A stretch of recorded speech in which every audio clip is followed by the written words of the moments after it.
How to find a photographer in your area. Is it time to have your photo taken, but you're not sure where to start looking for a photographer? Does it seem like you just do pages and pages and pages of Google and you have no idea why to choose one photographer over another? And is there a better way than just rando searching the BS lists on Yelp? Because they're not actually the best of list, it's just Yelp taking money from people? Well, I have some news for you. There is a better way. So choosing a photographer is like choosing someone to direct a movie all about you. If you have Tim Burton direct a movie about you, that is an entirely different experience than having Michael Bay do it. It's either going to be dark and spooky, or you're going to have a ton of action and explosions. Very, very different experiences, right? So choosing your photographer is the same way. You're like, that's cool, but how do I actually find photographers? I got you. So I'm going to give you my 4 tips to find the best photographer for you in your area. And tip number 4, this little guy, or this little guy, depending on how I decide to start numbering with my fingers, that is the one that is going to help you make your decision from the things I teach you in points 1, 2, and 3. So do not check out early, because number 4 is the glue that holds it all together.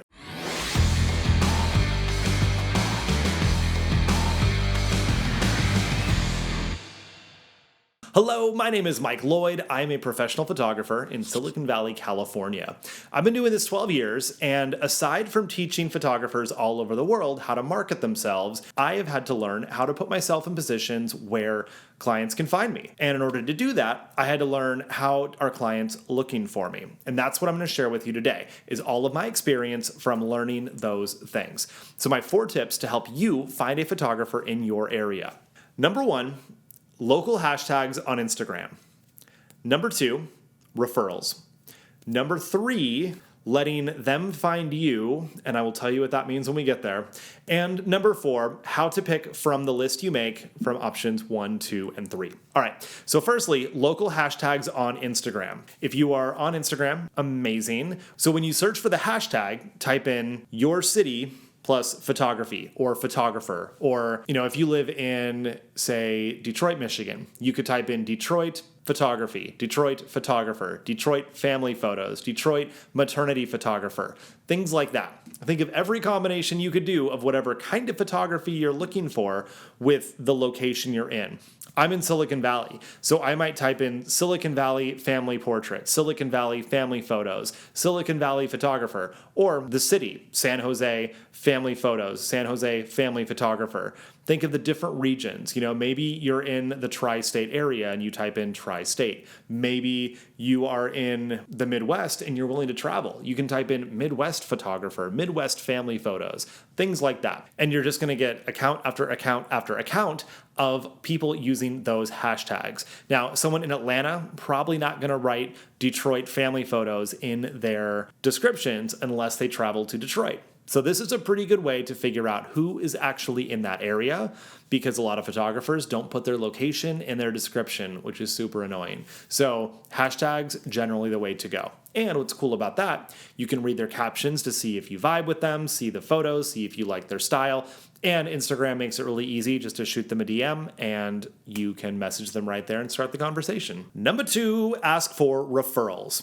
Now, if your friends and family have never hired a local photographer, fear not. I've got other ways for you. There's a website called Nextdoor, and it's community message boards, essentially. So you can go on Nextdoor into your local community and just make a post saying, hey, I'm looking for a family photo or family photographer. I'm looking for boudoir photos. I'm looking for whatever. And people will give you their recommendations based on experiences that they've had. You could also go into Facebook groups. If you have a local moms group or any sort of local-based Facebook group, another great place to ask for it. Reddit might be a good spot, or Twitter, or you can ask for other local related businesses. So if you are looking for boudoir photos, ask your local lingerie boutique or if they have a photographer they recommend. A Victoria's Secret, probably not going to have recommendations for you, but if it's a small mom and pop shop, they will likely know a photographer, because the ambitious photographers, we team up with our local stores like that so that we can service each other's clients. The good photographers will make that effort. So a quick recap for that. You can get on Nextdoor, you can do Facebook groups, you can ask other local businesses if they have photographers they recommend or that they work with. Also check out moms blogs.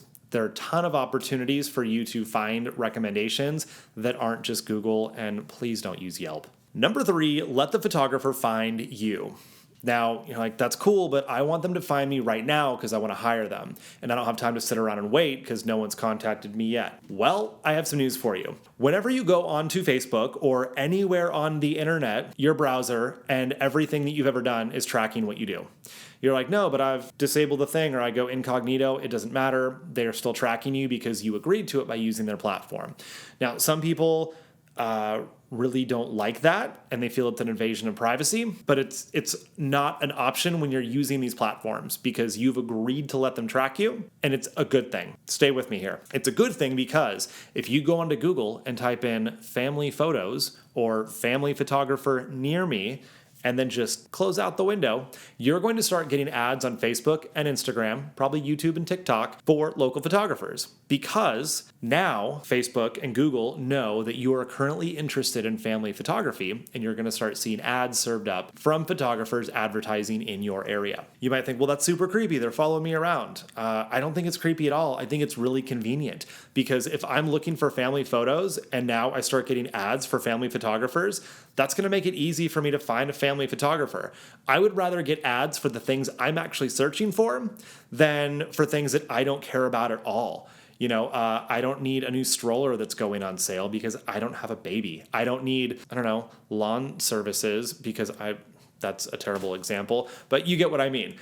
You will get ads for things that you were actively searching for, and that makes it easy for you to find those things. And if you're like, I've already made the purchase, I'm done, then when the ads pop up, just click on them and say, don't show me this ad, already purchased, and you won't get ads like that anymore. Super simple way to curate that kind of feed, and it's a really powerful tool.